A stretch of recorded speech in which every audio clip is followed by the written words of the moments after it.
धन्यवाद सभापति जी। मेरा समय कम है, इसलिए मैं बहुत जल्दी बहुत संक्षेप में चंद बातें कहूंगा। माननीय मंत्री जी ने बताया कि करीब 1 करोड़ लोगों ने इस बिल पर अपनी राय से उन्हें या जेपीसी को अवगत कराया था। मैं एक अखबार में पढ़ रहा था कि करीब 2.5 करोड़ लोगों ने उस बिल पर अपनी राय दी थी, मंत्रालय को, जेपीसी को, और दूसरी जगह उन्होंने अपने प्रतिवेदन भेजे थे। मैं ये निवेदन करना चाहूंगा मंत्री जी से कि जब वो जवाब दें तो कृपया ये आंकड़ा भी बताएं कि भले ही 1 करोड़ माने वो, उसमें कितने लोगों ने बिल के समर्थन में अपनी राय दी थी और कितने लोगों ने इस बिल के प्रावधानों पर ऐतराज किया था। दूसरी बात, हमारे सभापति जी का बहुत आग्रह रहता है और रोजाना नहीं तो हर दूसरे तीसरे दिन तो सभापति जी कहते ही हैं कि फ्री फॉल ऑफ इंफॉर्मेशन नहीं होना चाहिए, जो मन में आए वही लोग कह देते हैं, ऐसी स्थिति नहीं होनी चाहिए। मैं कई दिन से सुन रहा हूं, कल लोकसभा के अंदर भी और आज राज्यसभा में भी माननीय अल्पसंख्यक विभाग के मंत्री जी, माननीय मंत्री जी ने कहा कि संसद भवन भी वक्फ के कब्जे में आने वाला था अगर सरकार नहीं बनती मोदी जी की तो। और एक साहब बोल रहे थे, उन्होंने तो कहा कि बद्रीनाथ के मंदिर पर भी वक्फ का कब्जा होने वाला था।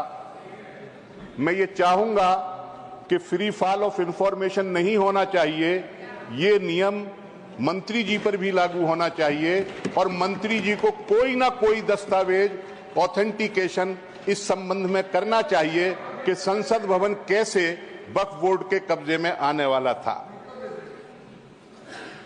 इतना जोश में है सर,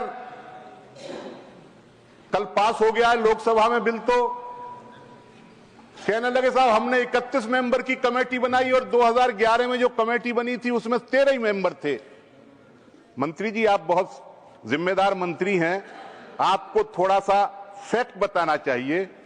वो जेपीसी नहीं थी, वो सिलेक्ट कमेटी थी राज्यसभा की, और राज्यसभा की सिलेक्ट कमेटी में इतने ही मेंबर होते हैं। आप ऐसे करके दिखा रहे हैं जैसे 31 मेंबर की कमेटी बनी और इन्होंने 13 मेंबर की बनाई थी, और आपकी पार्टी के 3 लोग उस कमेटी के अंदर थे, एक ने भी नोट ऑफ डिसेंट नहीं दिया है।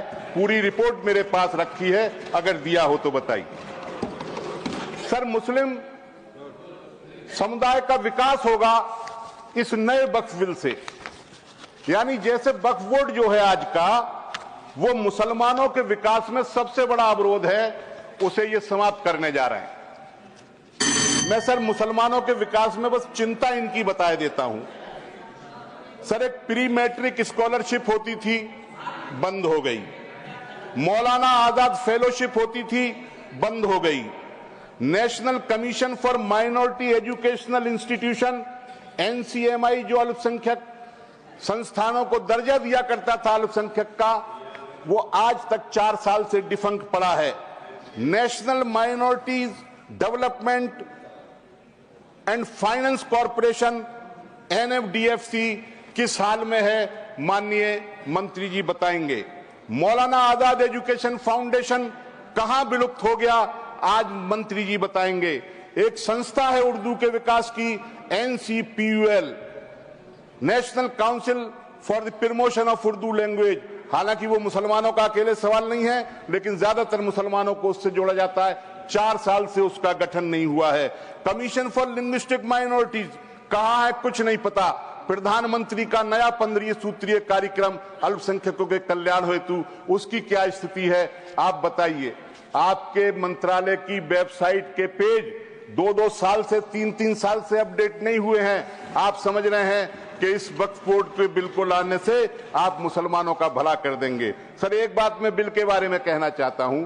ये कहा गया कि जो प्रॉपर्टी डिस्प्यूटेड है या जिस पर विवाद चल रहा है वो वक्फ में शामिल नहीं होगी, और 6 महीने के अंदर रजिस्ट्रेशन कराना पड़ेगा नए पोर्टल पर। सर, 6 महीने समय बहुत कम है। इतनी बड़ी वक्फ की संपत्तियां हैं जिनका जिक्र किया गया, मेरे ख्याल से 6 महीने में नहीं हो पाएंगी। फिर बाद में डिस्प्यूटेड प्रॉपर्टी तो बिल्कुल नहीं हो पाएंगी। हमारे उत्तर प्रदेश की सरकार का यह कहना है कि उत्तर प्रदेश में वक्फ की जो संपत्तियां हैं उनमें से 78% सरकारी जमीन पर हैं। ये जेपीसी के सामने उत्तर प्रदेश की सरकार ने अपना पक्ष रखा था।